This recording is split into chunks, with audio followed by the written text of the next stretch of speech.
What's up, guys? So we're going to go through another day of training here. This is going to be some safety squat bar, box squats. Just getting my typical warm up here. I was a little stiff from the speed squats the day. I'm still trying to work on getting that one uploaded. I used a different resolution and it absolutely crushed transferring over. This is a special bar. The Elite FTS safety squat bar is probably the best one. I know Titan makes one, Rogue makes one, a lot of different companies make one, but it's just not what the Elite FTS bar is. So I throw on a set of 45s here. I take my time through this because I actually have to work up to a heavy single in wraps and briefs. So this is a fun day. I haven't been able to put the wraps on in a while, so I was really excited about this. But I wasn't necessarily feeling pretty good. This is one of those days where you look at the film and you go, holy crap, this actually is moving faster than how I feel it is. So today was a pleasant surprise. JoJo's in the back. She's got her York training barbell back there doing some benching, and Nick's benching with her. Slid on a set of hundreds here. I'm fortunate to have as much weight as I do at home. Just trying to get loose. The big key with a West Side style box squat is that little rock back there. Now, we don't want to see like a loss of tension. I think that's where people make a mistake here with this particular variation, is they just kind of sit to the box. They don't stay tight, kind of stay arched and stay through it. And then really spread the floor to initiate off the box. A lot of people just kind of sit down, rock back, and then try to stand back up. Throwing another set of 45s here, so now we're looking at a 65-pound bar, so 265 plus that, sitting at 355 at this point. Starting to feel a little bit better here as I'm getting a little bit looser. And then you'll see me go to 445 here. For some reason, this video slowed down a little bit. It's not supposed to be half speed, but whatever.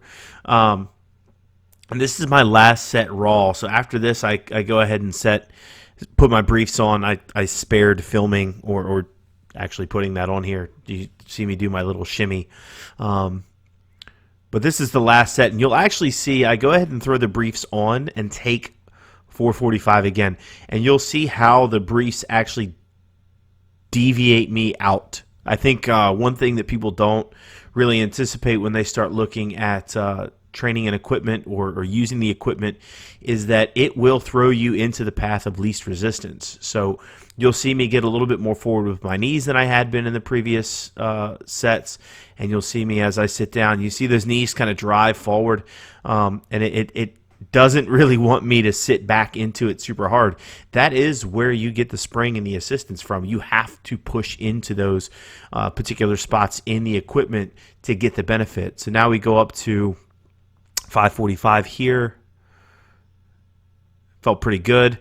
Again, it's resisting me sitting back to that box. It's a lot more difficult here for me to get into those positions. 625, I take this for a single. Still haven't put wraps on yet. I don't really go into my wraps until way heavier, until I'm closer to those 1 rep max numbers. But you can see with the added weight now, it's actually I'm able to sit back into those briefs a little bit harder. So now we work up. This is 715. And you notice I kind of use the rack to get underneath the bar here. I like this bar to be relatively neutral. I do pull down on the handles, try to pull them apart more so than down, really, when I use this bar. But a little touch on the box. I didn't sit on that rep as well as I should have. And this was a PR on this variation with 765. So I'm very, very happy with this rep. I believe I pause a little bit better on the box there. I'd rather relax a little bit in in the hip flexors and really sit down to the box. And then Kevin has me doing concentric only good mornings here. So I filmed one set because this is kind of a specialty exercise. And I'm still trying to figure these out. This is the second week of them. You'll notice the first one's pretty kind of awkward, and I release and really want to try to focus on wedging. And then after I start to get a little fatigue here, I start to squat it down to the pins, squatty-ish it down to the pins, and then try to reset my hips. I ended up here with a set of 5 at 425. It's not a easy variation, but that was one of the assistance exercises I had. Finished off with a little bit more triceps, some more rowing, and then I knocked out some pull-ups to kind of round out the day.